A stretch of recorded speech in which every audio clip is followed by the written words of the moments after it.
Hi everyone, I'm Brooke and welcome back to my channel. Since I'm a little over 3 months post-op, I wanted to make another video to update you guys on what I've been up to and how much progress I've made since my surgery. If you happen to be new here, I had double jaw surgery on August 3rd of 2018 to correct my underbite, open bite, and crossbite, and I am 17 years old. There hasn't been much change to my bite, but I'm gonna show you guys again just so you can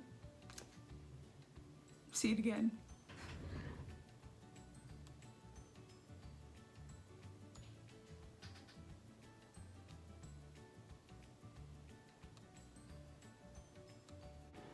Last time I went in to see my surgeon, I could open my mouth 41 millimeters wide, so it kind of looks like this. Just to give you guys some perspective. Now that I'm 3 months post-op, that means a few things. 1, I can eat anything I want, thank God. 2, my bones are fully fused now. And 3, most of my swelling is gone. It's unnoticeable. I still feel like I have a little bit, maybe right here, mostly on my left side, but other than that, I feel great. I still do have a little bit of numbness. For example, on the right side of my lip right here, it goes down into my chin. This whole patch is still pretty numb. My lower gums and upper gums are also very numb. I cannot feel at all when I'm flossing into them. But when I brush my bottom teeth down here, I get a really weird tingly and uncomfortable feeling, like it's kind of ticklish, you know? When you start to get some feeling back, sometimes you'll touch one part of your face and you'll get feeling in another. So when I touch this part of my lip, I feel it in my chin. For about 2 weeks now, I haven't been wearing my splint because I got cleared to stop wearing it, you know, because my upper jaw won't narrow anymore.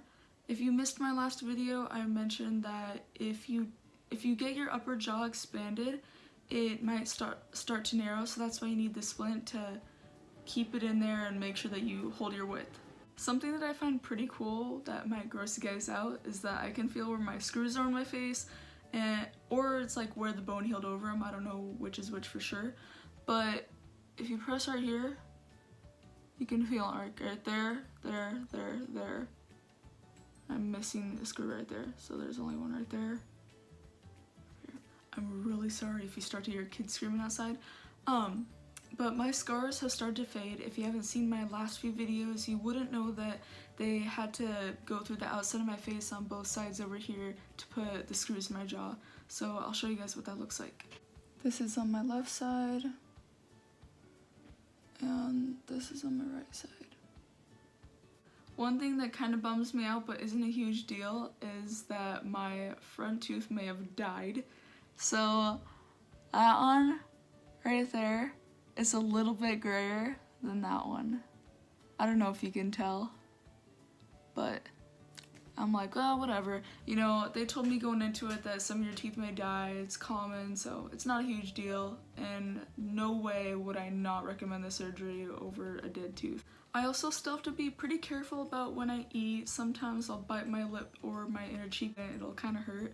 And I'm also careful when I yawn or sneeze.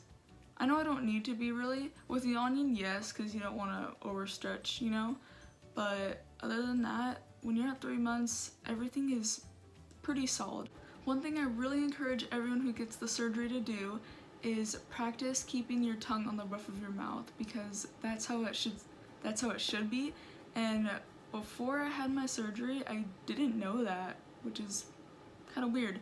But yeah, just practice doing that, because now I've formed a good habit and I don't have to worry about being a weirdo anymore. Just kidding. I decided to compile a list of things that I thought would be helpful for you guys to know before getting your surgery. One being, buy arnica gel if you don't already have it, because it'll help get the swelling down during your first week of surgery. 2, temporarily unfollow all food and baking accounts, because if you're hungry and all you can have is liquid and you see food online, you're gonna just get even hungrier. 3, floss and brush super carefully, because you don't want to make your gums bleed if you can't feel them, and you don't want to catch a stitch because that'll hurt. 4, get Premier protein drinks. I thought those filled me up really well and they didn't leave a weird aftertaste in my mouth. 5, be careful eating and drinking hot food, because if you're numb, you won't always feel it. So just be careful.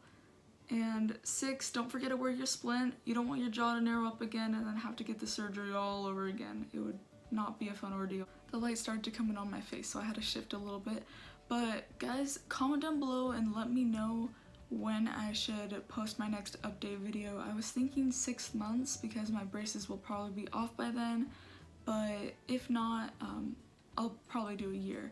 So just let me know what you guys would prefer. If you made it to the end, thank you so much for watching. If you haven't seen my other videos that have a lot of useful information, I'll put them in the description below. And if you have any questions or comments, go ahead and leave them down there. I'll read them and I will reply. Thanks guys, bye bye!